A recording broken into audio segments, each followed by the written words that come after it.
ये मीनाक्षी नटराजन जी का जो नॉमिनेशन मध्य प्रदेश से रद्द किया है, ये देश के इतिहास का एक काला अध्याय है। क्या कारण है? मीनाक्षी नटराजन एक प्रामाणिक राजकीय सामाजिक कार्यकर्ता है, बहुत ही प्रामाणिक है, गांधीवादी है, उनकी विचारधारा है, उनके ऊपर कोई ईडी सीबीआई की केस नहीं है। ऐसी एक व्यक्ति जो राज्यसभा में आना चाहती थी, आप नारी वंदना बोल रहे हो ना, तो नारी के साथ आपने कल बेईमानी की। नारी के साथ एक राजकीय कार्यकर्ता है वो नारी, उसके साथ आपने बेईमानी की और नारी वंदना बिल लाना चाहते हो आप। क्या था? कोई उनके ऊपर, मैंने पूरा वो केस पढ़ा है, उनके ऊपर तेलंगाना में कोई एफआईआर नहीं है, कोई एफआईआर नहीं है। एक शोकॉज नोटिस कहां से मिला है किसी से, उनको हम एफआईआर नहीं मानते। और देखिए न्याय, देखिए नियम कानून कैसे अलग अलग होते हैं। एक नारी वंदना, एक पुरुष वंदना। उद्योगपति परिमल नाथवानी जी झारखंड से चुनाव लड़ रहे हैं, बीजेपी पुरस्कृत, बीजेपी स्पॉन्सर। उनके नॉमिनेशन फॉर्म में कुछ कमियां थी, लेकिन वहां के रिटर्निंग ऑफिसर ने नाथवानी जी को 24 घंटे की मोहलत दी है वो कमियां पूरी करने के लिए। और वही नियम, वही कानून मीनाक्षी को नहीं लगा है, उनका नॉमिनेशन पूरी तरह से रिजेक्ट कर दिया है। ये लोकशाही नहीं, लोकतंत्र का हत्या है, मर्डर है, बेईमानी है।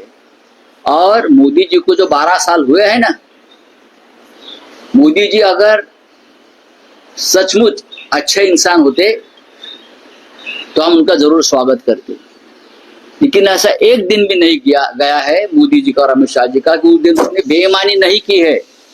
दर दिन एक नई बेईमानी मोदी जी और शाह जी करते हैं। मीनाक्षी नटराजन जी का जो केस है वो बेईमानी का सर्वोच्च केस है। और नारी वंदना बिल आप लाने जा रहे हो। क्या नारी वंदना? ये एक प्रामाणिक नारी, इस देश की राजनीतिक कार्यकर्ता, प्रामाणिक, सच्चाई के साथ राजनीति करने वाली, उनका अपने नॉमिनेशन, उनको आप राज्यसभा आने से रोकते हो, किसके लिए? आप इतने डरते हो प्रामाणिक व्यक्ति से? कौन न्याय देगा उनको? उनको न्याय नहीं मिलेगा। न्याय देने वाले जो लोग हैं, चीफ जस्टिस ऑफ इंडिया और लगभग 60 हमारे जजेस लंदन में लॉ मिनिस्टर के साथ बैडमिंटन खेल रहे हैं, पार्टी कर रहे हैं, ये हमको न्याय देंगे? हिम्मत कैसे होती है ये न्यायमूर्ति की कि राजनेताओं के साथ वहां जाकर पार्टी करे लंदन में? ये 12 साल की उपलब्धि है नरेंद्र मोदी की, हमारी जुडिशरी को पूरी तरह से खत्म कर दिया। ये कहा कि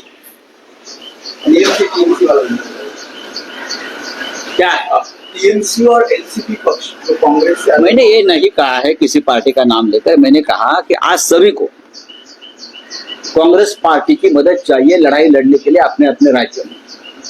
मैंने देखा कि ममता बनर्जी कल तक कांग्रेस का नाम लेने से बहुत कतराती थी, गुस्सा आता था, लेकिन जब संकट में आ गई, जब उनके ऊपर हमले शुरू हो गए, उनको हराया गया, तब सबसे पहले उनको कांग्रेस की याद आ गई। तो होना चाहिए ऐसा। तो मैंने कहा कि अब ये समय है कि कांग्रेस पार्टी से जो फैक्शन बाहर निकले थे, नेता बाहर निकले थे और उसने अपने अपने दल खड़े किए, चाहे महाराष्ट्र हो, चाहे पश्चिम बंगाल हो, चाहे उड़ीसा हो, चाहे तेलंगाना हो, चाहे आंध्र हो, सभी ने कांग्रेस में आकर कांग्रेस के झंडे के नीचे अपनी नई शुरुआत करनी चाहिए और कांग्रेस को मजबूत करना चाहिए। आघाड़ी की मीटिंग में भी आपने ये बात कही है। ये बात चली है, बात चलती रहे।